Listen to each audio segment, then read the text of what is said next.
Welcome everyone to the Kimberbell Digital Dealer exclusive Mistletoe Mystery Quilt with Material Girls. We have reached the beginning of March here and we are ready to reveal our Shine Bright unit for the month. And here it is. We have a cute little candle and some holly.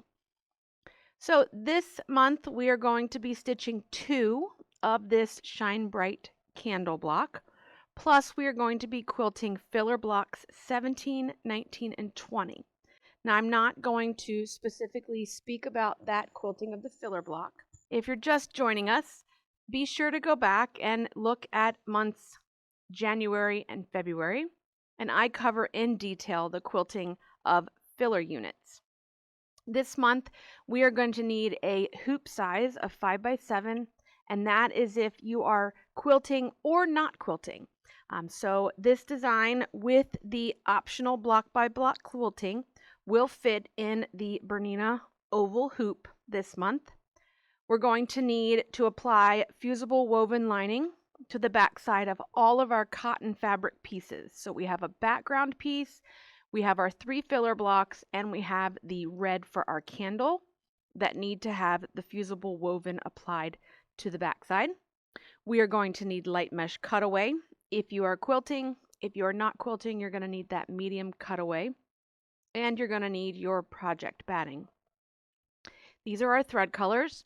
I did make an adjustment in thread colors after I stitched one of the blocks, and I'll talk about that when we get to it here in one moment. But before we jump into starting this month's block, I want to look at the February quilting design Christmas 17. It was brought to Kimberbell's attention that the design file that you received for the 2x4 design was probably a little funny if you really looked at it in terms of what it made the reindeer look like it was doing. So Kimberbell has given you an updated file here for the Christmas 17 collection. I believe it will have downloaded with this month's designs. And if you would like, you can restitch your unit from that February piece block. You should have plenty of fabric in that in your leftovers here for you to be able to stitch that. So that fabric was this piece and a piece of white. If it doesn't bother you, don't worry about it, but you can restitch that block if you would like. So I would go and I would delete the February quilting Christmas 17 designs that you already have and replace it with the files that will download this month for you. Okay, so let's get into the March block. Like I said, you're going to need the pieces that you've cut. So we have a background, we have the red for our candle. In your embellishment kit, you will find the pink jelly vinyl, the gold mylar, and the green felt that we will need for this month. There's also 6 little pearl beads that are in there. Leave them in their package. Put them with your other embellishments that do not go on the quilt until it is complete. Tells you here to put your fusible backing on the wrong side of all your fabric. And as for thread color, I did one block here with the 1761 as what I had called for, because looking at comparing 2 thread colors, this looked about right. But for me, it's a little too, once it was on the fabric, it was a little too mauvey compared to what you see in the graphic. So this is what it was. Once you put it on the red, compared it up to the jelly vinyl, it's really not the greatest. It's okay. I'm not going to remake it. But for this block, I am going to shift to a slightly pinker peach. Not super bright, but just a little bit more on the pink side, less on the brown taupe side. So I'm going to pull out and not use 1761 this month. I am going to use 1860 instead, or make your color choice. It's completely up to you. And we're going to make 2 of these. If you are going to pre-cut your batting, like we have been the last few months, you are going to need 2 pieces of batting that are 4x6 and 3 pieces of batting that are 4x4. Those 4x4 squares are going to go for your filler quilting, and the 2 4x6s are going to go into our embroidered block. I am not going to go in depth here over the step-by-step portion of quilting. In a moment, I will already have my piece quilted when we shift over to the machine, but please take a look at the previous files in the playlist for the Mistletoe Mystery project. Okay, let's set up the design that we need for our embroidered block. I'm going to come into my mystery USB. I'm going to open up my March folder. I'm going to open up my background quilting first. In the background quilting file, you will have received 2 files. This Christmas 17 file is the updated corrected file, and we will use that for filler block quilting in a little bit. And then Winter 10 is the collection that we want for our embroidered block. So I'm going to open Winter 10. I'm going to pull open the files. I want block by block. Okay, we are not doing clear blue tiles with this project. We want block by block. I'm going to pick the format that my machine reads, and then I'm going to go and find the 4x6 file. Okay. Opens up, pops it right into the middle of my oval hoop, and the next thing that we're going to do is add the embroidered design. The embroidery design and the instructions tell us to center the block file within the quilting file. And remember, if you just open the file on your Bernina and put it in the hoop and don't touch it, they will be centered. So I'm going to hit the plus button.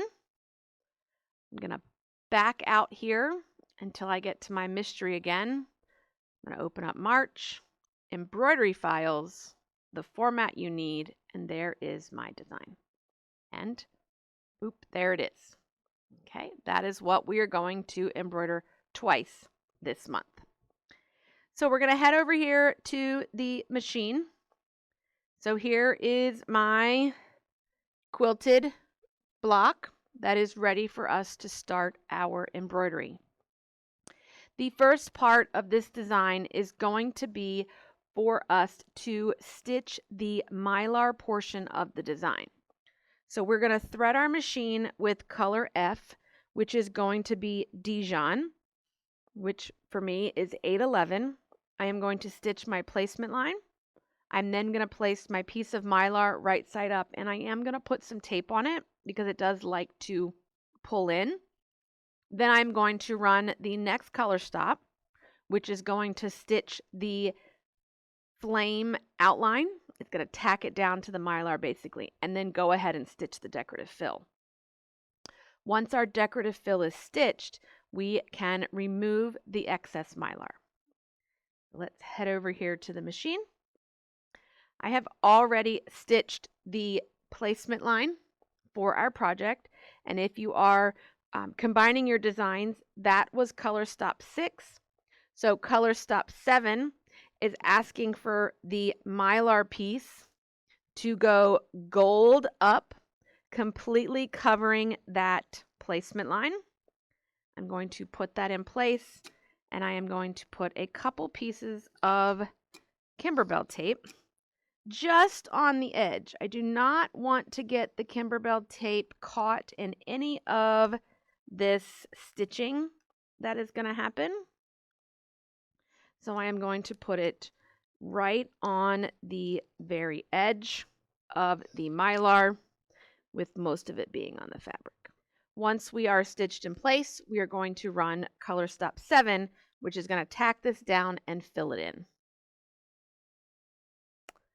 Now, once our design color stop is finished here, we're going to go ahead and change out the color first. We are going to shift over to the darker gold that we have, which we call here Desert Sunset, which I have set at Isocord 922. I'm going to go ahead and thread my machine with that, and then I'm going to remove the hoop from the machine, and we're going to then remove the excess mylar from around the edge. Pretty much the mylar is going to perforate. It is pretty much, you can just tear it off with your hands. Okay, So it's already, you can see it's already nice and clean around the edge. If there are any little pieces or anything that kind of hang out behind, you can grab a pair of tweezers and just use that to pull it away from the edge. And then you'll have a nice, clean, shiny candle flame. We will put it back on the machine and we're going to run the next color stop, which is going to stitch the center of our flame.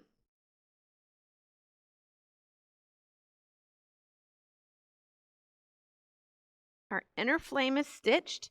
We now need a wick to our candle. Our candle wick is done with 132, which they call Starlight in the instructions. It's a dark gray, or it could be whatever color you'd like your candle wick to be in. We are going to run that color stop, and then we are going to start working on appliquing the body of our candle.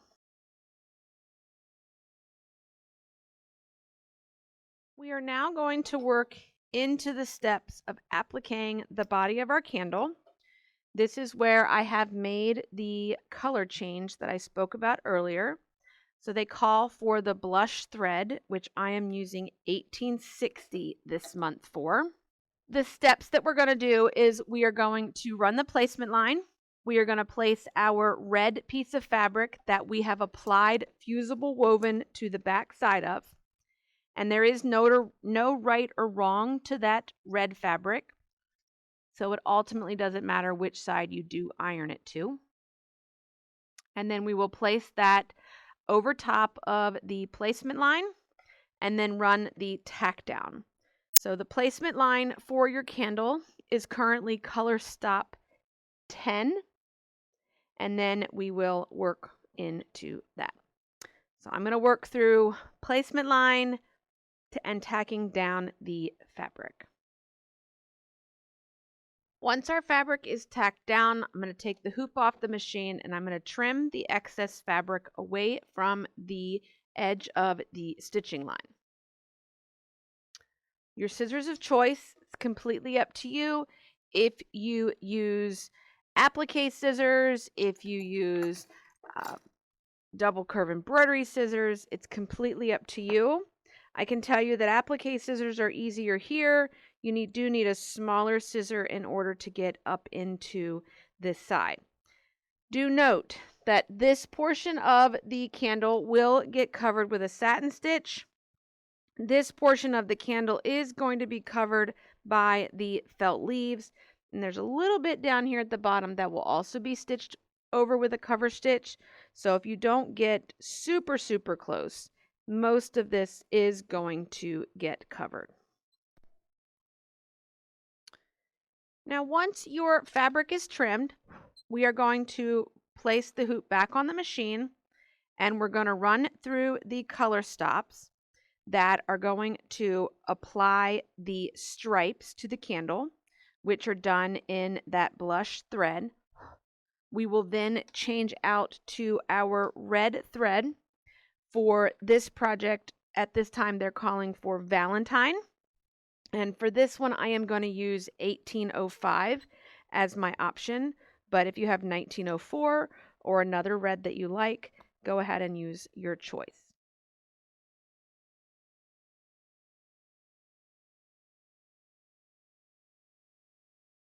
Once our stripes are finished, we're going to change out to your red thread and we're going to run the cover stitch that is going to go around the edge of the exposed portion of our candle. Once the cover stitching in the red is complete, we're going to go back to our pink thread color and we're now going to work through the process of appliquing the jelly vinyl. So we're going to run the placement line. We will place the jelly vinyl down. There is no right or wrong to it. And then we're going to tack it down to hold it in place. And then we will talk about trimming our jelly vinyl. Once our jelly vinyl is tacked in place, we're going to need to trim it close to the stitching line. Now, It is going to be covered by a decorative stitch. However, I do want to tell you it is a very, very tight squeeze to get up into these areas. It may take a couple of different types of scissors in order to get up in that area. You also want to be very careful, especially on this one, that you don't accidentally clip any of those particular threads while you are cutting that jelly vinyl. So there it is trimmed. And as much as I hate using these to trim anything but thread, it was about the only thing I had to really get up into the very tips and valleys of these particular little wax melt drips. So once you get everything trimmed as close as you can, you're going to return it to the machine, and the machine is going to run the decorative stitches around the raw edge of that jelly vinyl. Okay. Once your jelly vinyl is covered, we are going to change out to the pine thread color, which is going to be 5643, and we are going to work through the process of appliquing the felt. So you have the placement line, then we're going to place the felt right side up, and then we're going to tack the leaves down. Do not trim yet. Once you have tacked that down, we're going to just go ahead and run the vein detailing, and then we'll take it off the hoop to trim. The vein detailing is not going to impede the ability for us to trim, so I'm just going to jump right ahead, and then I will trim it once I take the hoop off the machine and the block is complete. Once our leaves are appliqued, I'm not going to trim. I mean, you can trim if you like, but I'm not going to trim because the vein detailing we're going to do isn't going to impede the ability for us to trim later. And the vein details are the last color stop of the design. So once that finishes, I can take this off the machine, I can trim, and then remove it from the hoop.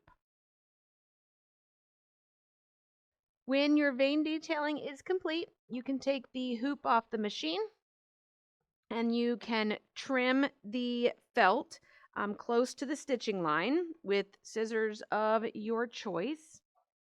And we will then remove the item from the hoop. So here's what it looks like once it gets trimmed. Very tight here between the two, so just take little small snips so you don't accidentally cut something underneath that you don't mean to snip. And then you can come back and be specific about shape and how much you trim away. Now, once your felt is trimmed, you can take the item out of the hoop, and we are going to trim up our block to 4.5 by 6.5. So you can use your orange pop rulers over top of your project if you're not using the quilting.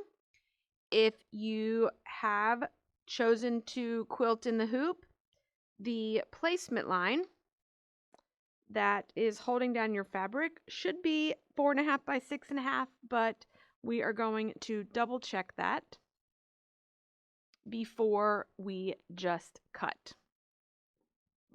Okay.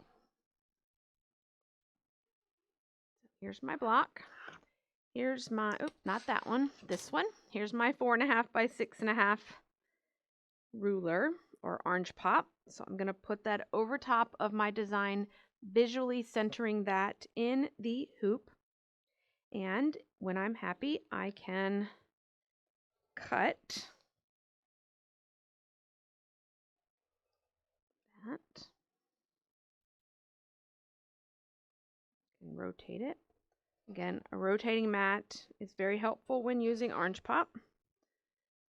Flip it all the way around and trim up any little threads that you need. But here is my 4.5 by 6.5 inch candle, and I have 2 of them. It's very hard to tell that they were done in 2 different color pinks.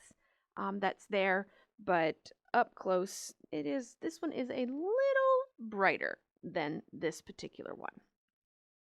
Now, once you have completed your 2 candle blocks, we need to work on our filler blocks. With our filler blocks, we have 3 filler blocks that we need to make this month. They are all going to be starting as 5-inch squares for this project. We are going to be using the 4x4 design. One of them will come from Winter 10, and the other one will come from Christmas 17. Blocks 17 and 20 are going to be done with Winter 10 using the taffy thread color 1753, or whatever color you'd like.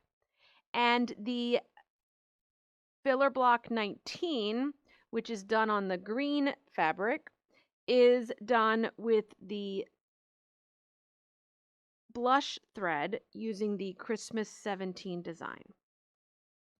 And then once you have done the steps to quilting, and again, I'm not going to walk through and physically show the quilting here. You can jump back to videos from January and February that talk about filler quilting. Okay, January specifically is for the single blocks. February we talked about piecing blocks, but both of them will work. Once you have finished quilting them, you get them out of the hoop. We're going to trim them up to 4.5 by 4.5 inch squares. And then you will be finished for the month of March. So, month of March, 2 candles, 3 filler blocks, and then you can add that to your stack for your Mistletoe Mystery Quilt. Don't worry about adding any of the embellishments at this time. You can add them once the project is complete. I know that we're quilting it. You could technically add it. I leave it off because it does make it a little challenge when you go to, sew this together with 1/4 inch seams, like those beads would go right here. Just going to make it not lay as flat, and you have to deal with it when you press and things like that. So I just wait until I'm completely pieced and ready to go. All right, everybody. Well, I hope you enjoyed this month, and hopefully that you did learn a little something new. And we'll see you back here next month with our April reveal.